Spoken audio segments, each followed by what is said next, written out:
Muy buenos días, familia. Aquí seguimos un día más, una mañana más de jueves para seguir compartiendo y estudiando la bendita palabra del Señor, que hoy vamos a estar deteniéndonos en un versículo bastante corto, pero que sin embargo nos va a enseñar algo precioso. Este versículo esconde uno de los mayores tesoros que como creyentes tenemos que conocer. Y estoy hablando del versículo 35, ahí en el capítulo 15 de Mateo, que dice así la palabra del Señor. Evangelio de Mateo, capítulo 15, versículo 35, y mandó a la multitud que se recostase en tierra. Este versículo se encuentra en el medio del pasaje, donde una gran multitud lleva acompañando a Jesús durante unos 3 días. Y en este tercer día los alimentos faltaron y Jesús le dijo a los discípulos que tenía compasión de toda esa gente, que no quería enviarlos a sus casas en ayuna para que no vaya a ser que desmayasen en el camino. Entonces el Señor le preguntó a sus discípulos: oye, ¿cuánta comida tienen ustedes? Y los discípulos buscando dijeron que solo tenían 7 panes y unos pocos pececillos. Y miren cuál fue la respuesta del Señor, porque lejos de desanimarse, lejos de preocuparse debido a los escasos alimentos que había, lo que hizo fue ordenar a toda la multitud que se recostase en tierra. Y uno podría preguntarse, bueno, ¿y por qué Jesús dio esta orden? ¿Por qué quería que todos estuviesen acostados, sentados, recostados en tierra?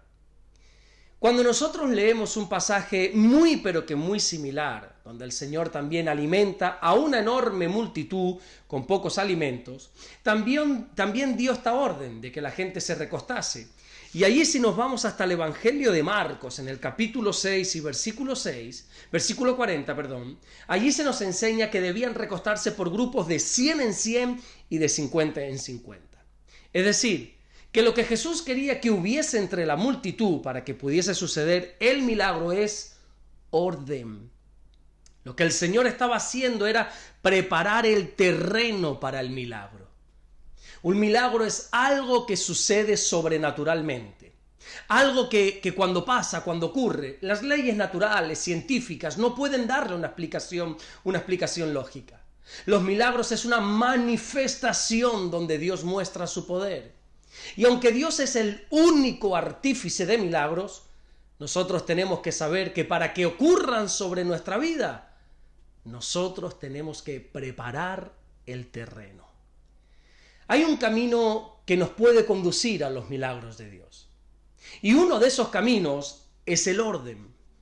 La Biblia nos enseña, a través del apóstol Pablo, allí en la primera carta que le escribe a los Corintios, en el capítulo 14 y en el versículo 40, que todo lo que hagamos tiene que ser decentemente y con orden. Dios es un Dios de orden. Cuando nosotros leemos la palabra de Dios, nos vamos a dar cuenta de este principio. Lo vamos a ver desde el comienzo, cómo la creación está establecida, cómo está creada bajo un orden. Todo lo que ocurre de principio hasta el final tiene orden. Y como Dios es un Dios de orden, podemos decir y afirmar rotundamente que Dios no se mueve en el desorden. Por eso Jesús lo primero que hizo antes de operar ese milagro fue generar orden en medio de la multitud. Ordenó a todos a que se sentasen, a que se recostasen sobre la tierra. Muchas veces nosotros queremos que Dios obre en nuestra vida, y sin embargo no queremos poner nuestra vida en orden, ¿verdad? Y esto, perdona que te diga, pero es totalmente incoherente. Hace muchos años atrás prediqué un mensaje que lo titulé «Quiero el beneficio, pero sin el sacrificio». Y hablaba precisamente de esto, de cómo la gente quiere ser bendecida por Dios, de cómo todos quieren recibir milagros por parte de Dios, pero sin embargo no todos están dispuestos a poner su vida en orden delante de Dios. Quieren llevar su vida como les da la gana, de cualquier manera, viviendo en contra de lo que la palabra de Dios dice, enseña y estipula. Pero eso sí, quieren recibir milagros de Dios. Y esto no funciona así, Date cuenta el verbo que Mateo usa en este versículo 35. No se nos dice que Jesús aconsejó a la multitud a que se recostase, sino que mandó, ordenó, exigió, estableció que todos debían recostarse en tierra. Y esto no solamente nos habla de orden, sino sobre todas las cosas también nos habla de obediencia. Ya hemos repetido en diversas ocasiones cómo en cada milagro siempre hay un acto de obediencia por parte del que recibe el milagro. La obediencia es fundamental para poder ser bendecidos por Dios. Podríamos decir que la obediencia precede al milagro. Yo me imagino a toda aquella multitud de miles de personas que no entendían el por qué el Señor les estaba dando esa orden de que se acostasen. Pero sin embargo la Biblia recoge que esta multitud obedeció al Señor sin cuestionar. Hay cosas que nosotros tenemos que obedecer, así no las entendamos. Pero si la palabra de Dios lo dice, nosotros tenemos que obedecer sí o sí. Te pongo un ejemplo rápido, mira. En el Evangelio de Juan, allí en el capítulo 13, encontramos ese famoso episodio cuando Jesús, en la última cena, si lo conocemos nosotros, comienza a lavarle los pies a los discípulos. Y cuando le tocó el turno a Pedro, Pedro le dijo, no, ni hablar. Es ilógico que el maestro lave los pies al discípulo. Es al revés. Es el discípulo el que tiene que honrar al maestro. Pero fíjate cuál fue la respuesta del Señor, que allí en el Evangelio de Juan, en el capítulo 13 y en el versículo 7, el Señor le dijo a Pedro, mira Pedro, lo que yo hago, tú no lo comprendes ahora, mas lo entenderás después.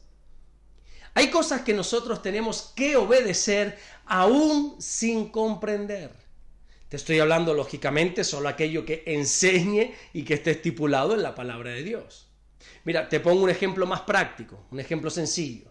Dios nos manda a perdonar a las personas que nos hacen mal, ¿verdad? Pero cuando uno atraviesa un momento, qué sé yo, de traición, cuando uno atraviesa un momento difícil, un momento donde ha sido dañado por otra persona, humanamente es inconcebible, impensable el hecho de que tengo que perdonar. Yo no puedo llegar a entender por qué Dios me manda a perdonar a esa persona, si esa persona me ha hecho tanto daño, ¿verdad? Pero aún así, aunque no lo entendamos, hemos de obedecer. Y esa obediencia está preparando el terreno para que venga un milagro. La obediencia a Dios muchas veces se demuestra con pequeñas cosas. Fíjate que el Señor no estaba pidiendo aquí algo grande, algo extraordinario, algo difícil. Oye, simplemente les pidió que se sentasen. Y eso es lo que muchas veces nos pide a nosotros el Señor, hombre. Cosas sencillas, cosas que aparentemente no tienen importancia. Pero es que ahí, en esas pequeñas cosas, es probada nuestra obediencia. Pregúntate algo antes de terminar, mira. ¿Eres de los que obedeces aunque no entiendas? O sin embargo eres de esas personas, que las hay y muchas, que todo lo cuestionan, que todo lo ponen en duda, en tela de juicio, y siempre se quieren salir con la suya, siempre quieren tener la razón. El orden en nuestra vida y la obediencia, aún en las pequeñas cosas, es lo que va a dar pie a que Dios pueda obrar milagros sobre nosotros. Seamos obedientes y pongamos nuestra vida en orden. Si hay algo desordenado en nuestra vida, ya sea espiritualmente, ya sea físicamente, ya sea en la familia, en el trabajo, en nuestra vida personal, en nuestra vida íntima que nadie conoce, si hay algo que está en desorden, urgentemente ponlo en orden para estar preparando el terreno para un milagro. Y si eres de los que te cuesta obedecer, tienes que aprender obediencia. La Biblia dice que Jesús, aún siendo el Hijo de Dios, tuvo que aprender obediencia. Seamos obedientes, aún en las pequeñas cosas, aún no comprendamos el porqué, seamos obedientes y verás que esa obediencia abrirá las puertas para que podamos recibir muchos milagros por parte de Dios. Vamos a orar en esta mañana y vamos a darle gracias a nuestro Señor. Señor, te damos las gracias porque tú eres bueno. Gracias porque siempre nos guardas, nos bendices. Gracias porque tú nos enseñas el camino para llevar una vida ordenada, Señor. Ayúdanos a vivir en orden, a vivir decentemente y con orden, Señor. Si hay cosas en nuestra vida que no están bien, danos la capacidad, danos la fuerza para ponerlas en orden, Señor. Y te pedimos también que tú nos des la capacidad y la fuerza, Señor, para también ser obedientes en todo, Señor, que podamos obedecerte siempre, sin cuestionar, aunque no entendamos ahora, que seamos obedientes, Señor. Gracias, mi Dios, por este día. Pedimos que nos guardes, que nos bendigas, que tu bendición nos acompañe, como siempre oramos, Señor. Y gracias, Señor, por todo lo que estás haciendo. Y gracias por todo lo que vas a hacer, en el nombre bendito de Jesús. Amén y amén. Que Dios te bendiga. Nos vemos ya mañana viernes, Dios mediante, si así Dios vuelve a permitirnos salir al aire, salir aquí por las redes sociales, por este canal de YouTube, para seguir predicando la palabra del Señor. Nos vemos mañana viernes, Dios mediante. Bendiciones.